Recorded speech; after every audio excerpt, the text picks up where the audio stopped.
नमस्कार दोस्तों, मुद्दे की बात में आपका स्वागत है। यूपी में 2027 विधानसभा चुनाव का गुणागणित शुरू हो चुका है। मायावती के एक जमाने में खास रहे 3 बार के विधायक और बसपा की सरकार में मंत्री रह चुके दद्दू प्रसाद ने आज समाजवादी पार्टी ज्वाइन कर ली। एक दलित नेता की ज्वाइनिंग अखिलेश यादव की साफ तौर पर पीडीए रणनीति का हिस्सा है।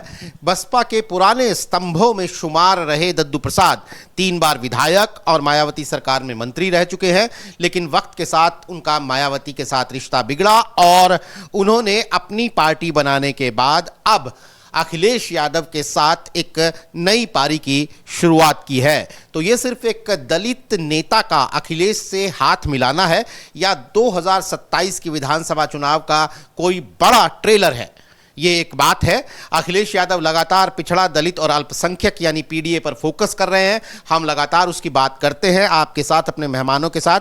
ऐसे में दद्दू प्रसाद का साथ मिलना बीजेपी की सोशल इंजीनियरिंग के लिए भी एक संदेश और एक टक्कर जैसा हो सकता है। आज हम बात करेंगे कुछ सवालों पर, इससे जुड़े, इस राजनीतिक घटनाक्रम से जुड़े जो कुछ सवाल हैं। पहला सवाल है कि क्या दद्दू प्रसाद के सपा में जाने से मायावती के दलित आधार को झटका लगेगा? भले ही वो मायावती के साथ नहीं थे, लेकिन दलित समुदाय के एक पुराने बड़े नेता रहे हैं। क्या बसपा के पुराने नेताओं से ही मजबूत होगी अखिलेश की पीडीए की नींव? अखिलेश लगातार बसपा में जिसे कहते हैं पोचिंग कर रहे हैं, उसके बारे में भी हम आगे बात करेंगे। और चूंकि दद्दू प्रसाद बुंदेलखंड से आते हैं, तो जो कि बीजेपी का गढ़ रहा है पिछले चुनावों में, तो क्या बीजेपी के गढ़ बुंदेलखंड में सेंध लगा देंगे अखिलेश यादव अपनी पिछले दिनों की तमाम रणनीतियों के साथ? ये सवाल है। इन पर बात करने के लिए हमारे साथ मौजूद हैं लखनऊ से कुमार अभिषेक, जो कि हमारे ब्यूरो चीफ हैं, एडिटर हैं, साथ ही वरिष्ठ पत्रकार और वरिष्ठ पत्रकार, राजनीतिक विश्लेषक और चुनाव प्रबंधन से जुड़े हुए एक हमारे सहयोगी, हमारे साथी देवकी नंदन मिश्रा जी। देवकी नंदन मिश्रा जी आजकल चुनाव प्रबंधन से जुड़े हैं, इससे पहले वो पत्रकारिता में लंबा वक्त बिता चुके हैं। सबसे पहला सवाल कुमार अभिषेक आपसे ही है कि क्या ये जो अखिलेश यादव का कदम है, एक दलित नेता को अपनी पार्टी में शामिल करने का, क्या आपको लगता है सिर्फ हेडलाइन मैनेजमेंट है या फिर छोटा सही बड़ा सही लेकिन उनकी पीडीए की रणनीति का एक हिस्सा है और मायावती के लिए एक और बुरी खबर? नीरज, देखिए, ये हेडलाइन मैनेजमेंट से कहीं ज्यादा उनके पीडीए मैनेजमेंट का हिस्सा है। और जिस तरीके से उनका मोह भंग अखिलेश यादव का जो ओबीसी और दलित नेताओं के जो दल थे या बड़े नेता थे उनसे हुआ, तो उन्होंने अपनी पार्टी में अब वैसे नेताओं को लाना शुरू कर दिया जो उनके पार्टी में आकर के पार्टी को मजबूत करें, उनके पीडीए को मजबूत करें। और वो उसी हिस्से के तहत, उसी के तहत ये दिखाई देता है। ताकि 2017 के बाद से ही ये दद्दू प्रसाद बसपा में नहीं है। तकरीबन 8 साल हो चुका है इनकी बसपा से दूरी बनाए हुए, और बीच में ये अखिलेश यादव के साथ भी रहे हैं। यानी कि साथ कहने का मतलब है कि पार्टी तो नहीं ज्वाइन किया, लेकिन अखिलेश यादव की चुनाव में मदद करते रहे हैं। तो अखिलेश यादव के लिए नए नहीं है, लेकिन अब इनको आधिकारिक तौर पर समाजवादी पार्टी ने अपने यहाँ ज्वाइन करा लिया। आप याद करिए, बाबू सिंह कुशवाहा के साथ भी ऐसा ही था। बाबू सिंह कुशवाहा बहुत पहले बसपा छोड़ चुके थे, लेकिन कभी भाजपा में गए, भाजपा से फिर हटाए गए। उसके बाद बहुत समय तक अखिलेश यादव नहीं जुड़ पाए, अपनी पार्टी बनाई। इन्होंने भी कुछ वैसी ही की थी, लेकिन एक वक्त आया कि लगा कि नहीं, अब चुनाव में जाना है और जीतना है तो पार्टी के साथ जाना होगा। तो फिर अखिलेश यादव ने उन्हें टिकट दिया और उसका बड़ा फायदा हुआ। मुझे लगता है कि अखिलेश यादव को जीत का वो फॉर्मूला एक दिखाई दे रहा है कि जिस इलाके में अगर कोई नेता दलित हो, ओबीसी हो, उनके पीडीए का हिस्सा हो, और खास करके दलित हो और उसमें भी अगर जाटो हो, तो अखिलेश यादव उस पर इस वक्त चाहते हैं कि वो उनकी पार्टी से जुड़े। 2024 में 2022 में भी जो दद्दू प्रसाद है, ये कहीं ना कहीं अखिलेश यादव के साथ संपर्क में थे।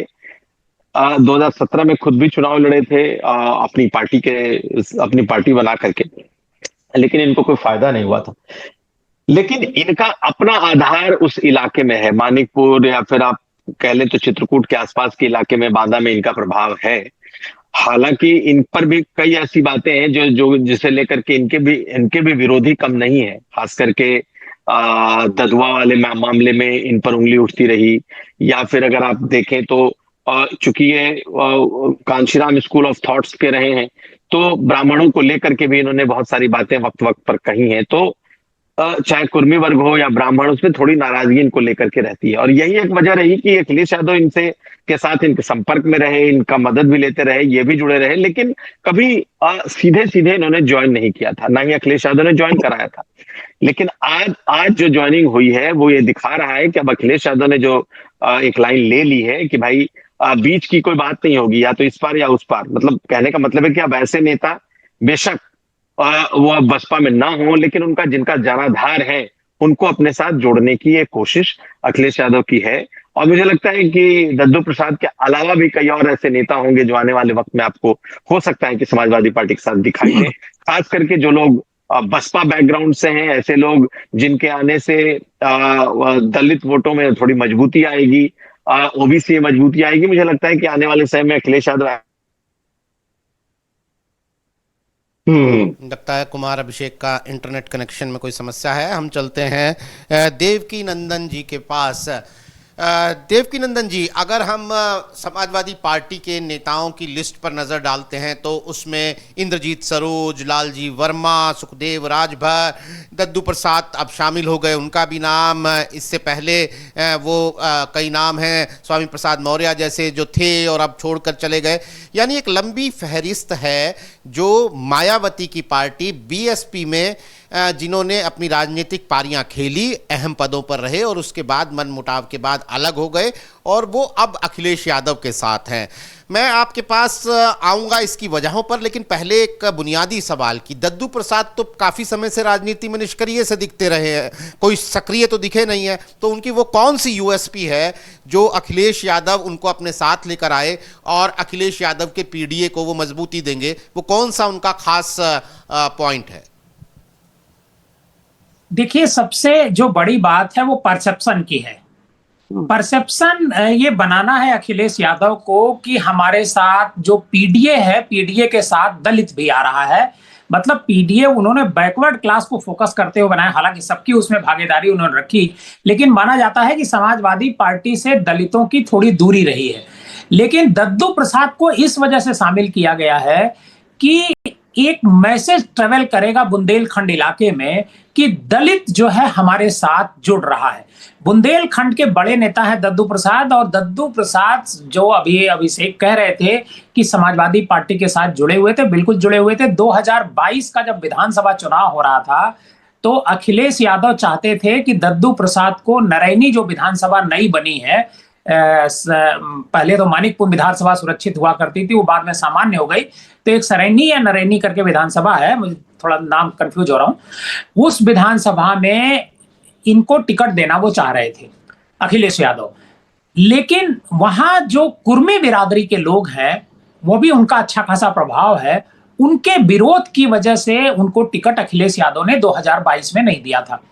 और दद्दू प्रसाद पर एक बार एक मुकदमा हुआ था जब मुलायम सिंह यादव मुख्यमंत्री थे, उस समय दद्दू प्रसाद विधायक हुए थे। एक ददुआ नाम का एक डकैत हुआ करता था, शिव कुमार उर्फ ददुआ, पूरे बुंदेलखंड इलाके में उसका जलजला था, दबदबा था, कुर्मी बिरादरी का में बहुत जबरदस्त उसकी पैठ थी। उस समय ददुआ के सहयोग से जो है ये चुनाव पहली बार जीते थे दद्दू प्रसाद जी।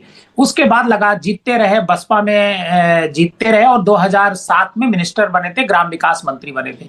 लेकिन जब ग्राम विकास मंत्री ये बने, 2007 से जो 12 की सरकार थी, उस मायावती की सरकार में ददुआ को मारा गया था।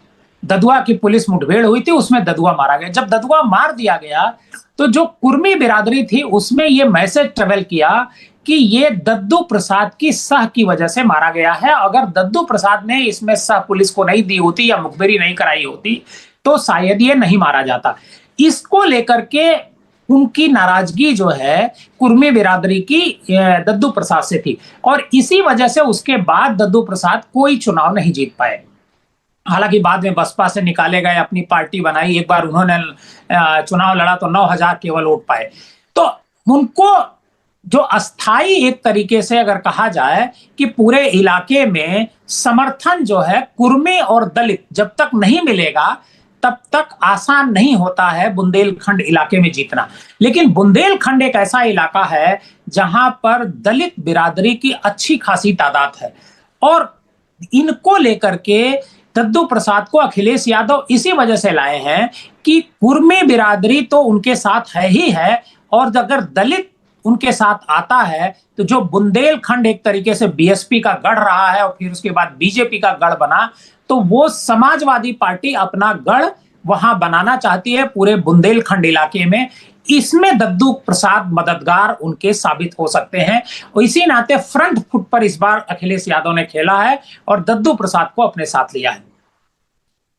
बहुत बहुत ही शानदार टिप्पणी देवकीनंदन जी आपकी रही और आपने हमारे दर्शकों को एक प्रॉपर इंसाइट दिया कि दद्दू प्रसाद के समाजवादी पार्टी में आने की क्या वजहें अखिलेश यादव के मन मस्तिष्क में चल रही हैं और उनके आने के क्या संभावित फायदे समाजवादी पार्टी को उत्तर प्रदेश की राजनीति में मिल सकते हैं। कुमार सर, बड़ा इंटरेस्टिंग मोड पर हम लोग की चर्चा है। एक सवाल मेरा ये है कि आज जब अखिलेश यादव प्रेस कॉन्फ्रेंस कर रहे थे तो उन्होंने कहा कि रामजी लाल सुमन के साथ अगर कुछ गलत होगा तो इसके दोषी योगी आदित्यनाथ होंगे। उत्तर प्रदेश में एक गुप्त सेना काम कर रही है जो लोगों को प्रताड़ित कर रही है।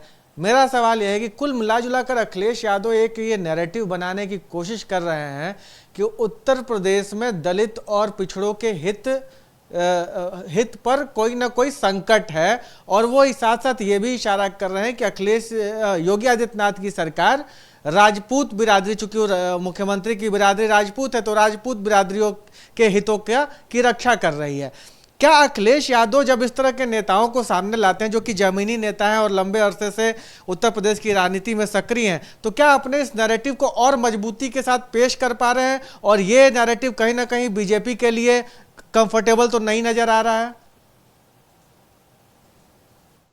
देखिए, जब तक ये चुनाव जाति पर नहीं आएगा या फिर ये चुनाव अगड़ा बनाम पिछड़ा नहीं होता है तब तक मुझे नहीं लगता कि जो पीडीए का कार्ड तभी चलेगा जब ये अगड़ा बनाम पिछड़ा हो जाए। और अगड़ा बनाम पिछड़ा करने में नेचुरल है कि ये चुनाव अगर जाति पर आएगा ये तभी हो पाएगा।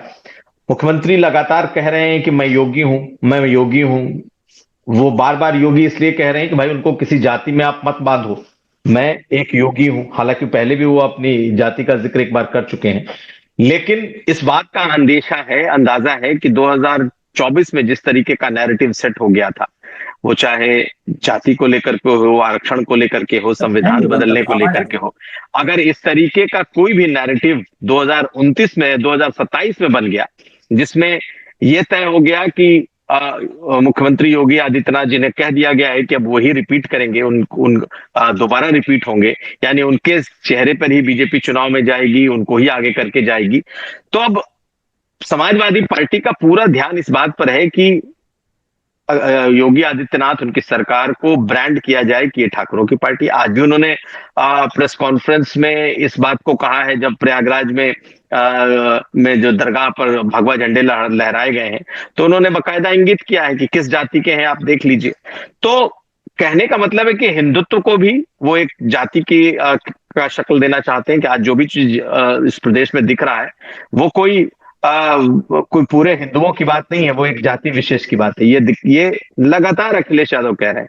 दूसरी तरफ जिस तरीके से उन्होंने अपने पीडीए को मजबूत करने की कोशिश की है या कर रहे हैं कि आने वाले वक्त में ओबीसी ज्यादा से ज्यादा जुड़े, बड़े से बड़े जो नेता हैं वो उनके पास आए, तो ये साफ ये दिखा रहा है कि 2027 के चुनाव के पहले अखिलेश यादव जो नैरेटिव सेट करना चाहते हैं वो पूरी तरीके से पीडीए का है, यानी कि उनके पीछे पिछड़े, दलित, अल्पसंख्यक लामबंद हो, गोलबंद हो, और बीजेपी और खास करके योगी सरकार वो इस तरीके से ब्रांड कर दी जाए कि ये इसमें भी एक जाति का ही वर्चस्व है और जाति का ही रोल चल रहा है और ये एक जाति विशेष की सरकार है।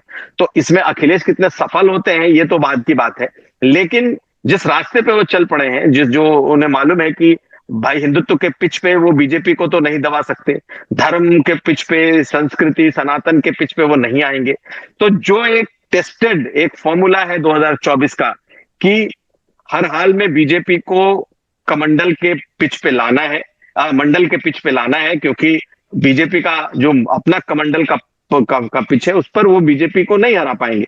तो निश्चित तौर पर अब अखिलेश यादव की जो पूरी कोशिश है वो ये है कि सरकार को, ठाकुरों की सरकार, मुख्यमंत्री जो कि खुद को योगी भी कहते हैं, पीठाधीश्वर हैं, उनको एक क्षत्रिय, एक ठाकुर ब्रांड करो। और जितनी भी घटनाएं हो रही हैं आप देखिए उसके इर्द गिर्द ही अखिलेश यादव के बयान होते हैं।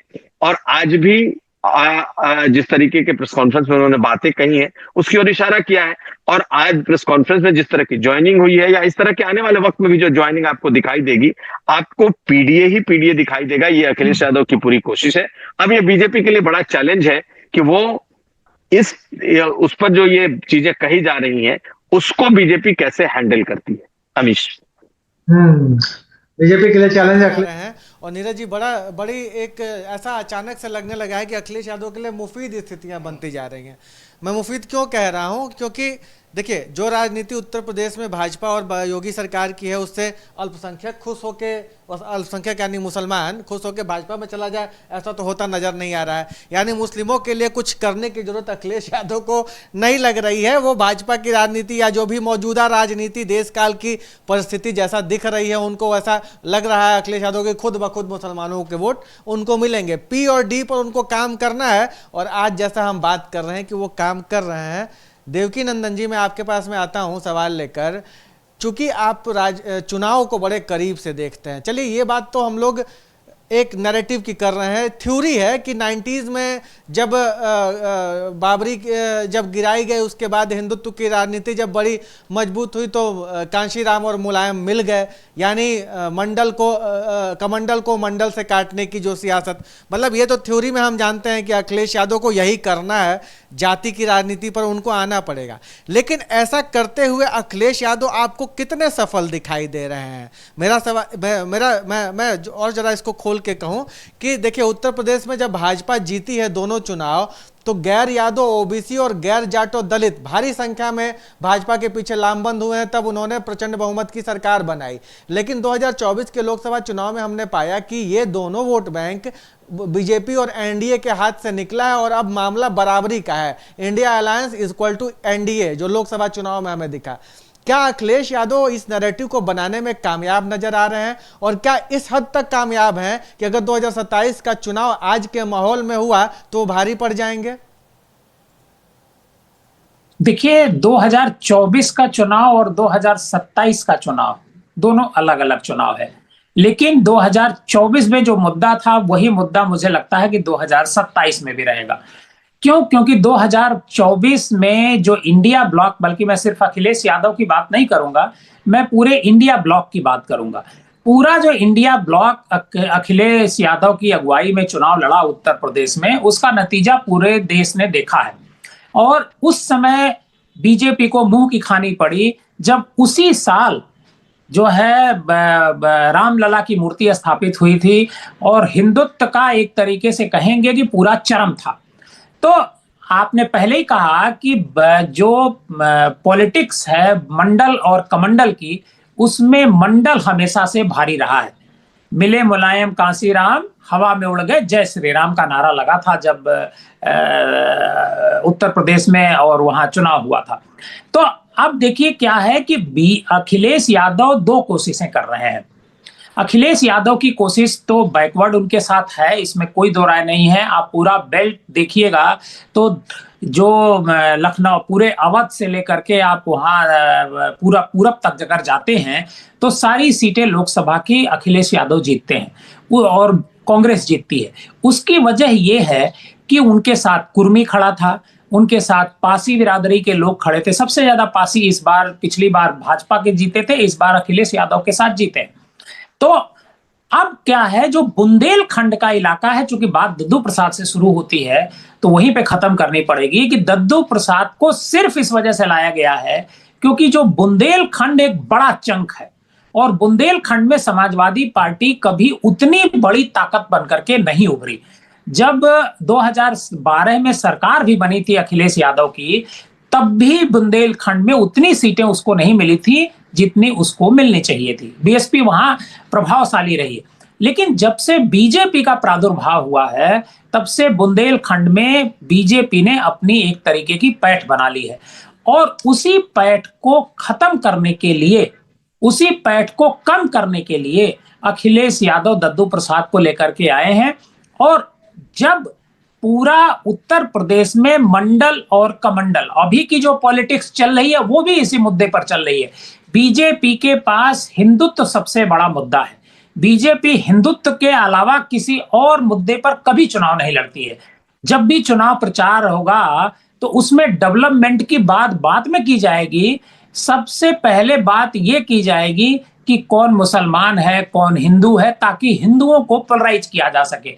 अभी 2 दिन पहले ही मोहन भागवत जी का बयान बनारस में आया कि जो हम जाति धर्म से ऊपर उठे, मतलब सभी लोग हिंदू हैं। ये ऐसा वो क्यों कह रहे हैं? वो ये जानते हैं कि हिंदू में अगर जातिवार बंटवारा होता है, जैसा हर प्रदेश में होता ही होता है, अगर ये होता है तो बीजेपी की राह आसान नहीं होगी, क्योंकि बीजेपी जब भी चुनाव जीतती है केवल और केवल हिंदुत्व के मुद्दे पर चुनाव जीतती है। 2024 का जब चुनाव हुआ, उस हिंदुत्व की धार को ये जो पीडीए है, या जो इंडिया ब्लॉक का पीडीए है, या अखिलेश यादव और राहुल गांधी दोनों का है, इन्हीं ने उसको परास्त किया उत्तर प्रदेश में। तो ये एक अखिलेश यादव की जो रणनीति है, चूंकि उस रास्ते वो सफल हो चुके हैं, तो उसी रास्ते पर 2027 की भी वो तैयारी कर रहे हैं। नहीं, ये बात बड़ी वाजिब है। एक सवाल और आपसे लूंगा सर, चूंकि बसपा का जिक्र भी आया बातचीत के दौरान, एक बसपा पर सवाल लूंगा, लेकिन बड़ा एक ये भी इंटरेस्टिंग है नीरज जी कि उत्तर प्रदेश में जो बात कह रहे थे सर कि हिंदू और कौन है और मुसलमान कौन है, चुनाव में ये तौलने की भी कोशिश की जाएगी। तो यूपी का अभी का माहौल आप देख लीजिए कि जिस तरीके से मस्जिद और मंदिर के मुद्दे चल रहे हैं, चाहे सैयद सलार गाजी का जो मामला चल रहा है, संघ के वरिष्ठ नेता लगातार टिप्पणी कर रहे हैं। चूंकि सरसंघ चालक का भी नाम इन्होंने लिया, उन्होंने कहा कि हर मस्जिद के नीचे हमें मंदिर खोजने की क्या जरूरत। 3-4 दिन 5 दिन पहले दत्तात्रेय होस बोले का बयान है कि क्या हमें 30,000 मस्जिद खोदनी पड़ेंगी। इससे पहले आज मैं इंडिया टुडे का हिंदी मैगजीन पढ़ रहा था, उसमें विश्व हिंदू परिषद के जो कार्यकारी अध्यक्ष हैं वो कह रहे हैं कि हमारे नज़र में केवल काशी मथुरा अयोध्या है। इसके बावजूद उत्तर प्रदेश में मंदिर मस्जिद की एक अलग किस्म की सियासत चल रही है, उस पर फिर कभी तसल्ली से बात करेंगे। देवकी सर, मेरा सवाल ये है कि बसपा इस पूरी राजनीति में अखिलेश यादव की पीडीए और भाजपा की हिंदुत्व डोमिनेटिंग की राजनीति के बीच में एक समय में जो उत्तर प्रदेश की सर्वाधिक महत्वपूर्ण पार्टियों में शुमार थी, सर्वाधिक शक्तिशाली नेताओं में शामिल हुआ करती थी, मायावती और बसपा की पोजीशनिंग आप क्या देख पा रहे हैं? 2027 तक इनकी सियासत आपको किस दिशा में जाते नजर आ रही है? देखिए, बसपा की जो ताकत है, आप पूरी बसपा की हिस्ट्री उठा करके देख लीजिए। DS4 जब बनी थी उसके बाद से आज तक का बसपा कभी अकेले सत्ता में नहीं आई। बसपा 2007 से 12 तक सत्ता में फुल फ्लेज आई थी, लेकिन 2007 से 12 तक जब वो सत्ता में आई थी, उस समय उसे बल्कि एक तो मुस्लिम्स का समर्थन मिला था, दूसरे जो फॉरवर्ड क्लास है उसका भी समर्थन मिला था। अब वो फॉरवर्ड क्लास जो है बीजेपी के साथ चला गया है और मुस्लिम पूरी तरीके से इंडिया ब्लॉक के साथ चला गया। तो बसपा के पास केवल एक दलित बचता है और दलित में डिवीजन है। दलित में भी जो पासी समाज है, जो पूरी एक पट्टी अवध इलाके की लगती है, उसमें करीब 55 या 56 विधानसभा आती है जो पासी डोमिनेटेड है। वो पासी बीजेपी के साथ अभी तक हुआ करता था, लेकिन 2024 के चुनाव में बड़ी संख्या में वो समाजवादी पार्टी की तरफ शिफ्ट कर गया। एक दूसरा, जो बसपा के जो नेता थे दलित बिरादरी के, उसको अखिलेश यादव ने लिया। अभी ये दद्दू प्रसाद भी बसपा के ही नेता थे। तो बसपा की जो लेगेसी है जो दलितों की, वो बसपा के पास न रह करके वो शिफ्ट होती जा रही है। एक बात। दूसरा क्या है, मायावती घर के भीतर कैद रहती हैं, बाहर निकलती नहीं है, तो पब्लिक के बीच जो उनका इंपैक्ट होना चाहिए था वो इंपैक्ट नहीं आ पाता है। केवल जातीय गणित से कुछ नहीं हो सकता, आपको पब्लिक के बीच एक परसेप्शन भी क्रिएट करना पड़ता है। तो ये जो परसेप्शन है वो अखिलेश यादव क्रिएट कर रहे हैं, और जो कांग्रेस है, राहुल गांधी हैं, वो दलितों पर काम कर रहे हैं। जो मल्लिकार्जुन खड़गे सबसे बड़े नेता हैं कांग्रेस के, वो दलित हैं। तो दलितों का आकर्षण उनकी तरफ भी धीरे धीरे बढ़ रहा है, और लोकसभा में चुनाव में भी बढ़ा, और इधर जब आगे के चुनाव होंगे उसमें भी बढ़ेगा। ऐसे में मायावती अगर बाहर निकलती नहीं है और किसी के साथ तालमेल नहीं करती है, चाहे वो इंडिया ब्लॉक के साथ तालमेल करें या बीजेपी के साथ, अगर उनको बीजेपी अच्छी लगती है तो बीजेपी के साथ जाना चाहिए, लेकिन जब तक वो डिसाइड नहीं करेंगी कि मुझे इधर रहना है या उधर रहना है, उनकी मैं 2027 के चुनाव में कोई बड़ी भूमिका मैं देख नहीं पा रहा हूं। नहीं, बिल्कुल बहुत ही इंटरेस्टिंग है। तो आज बीएसपी के एक पुराने कद्दावर नेता रहे, बीएसपी सरकार में मंत्री रहे दद्दू प्रसाद को अखिलेश यादव ने समाजवादी पार्टी में ज्वाइन करवाया है।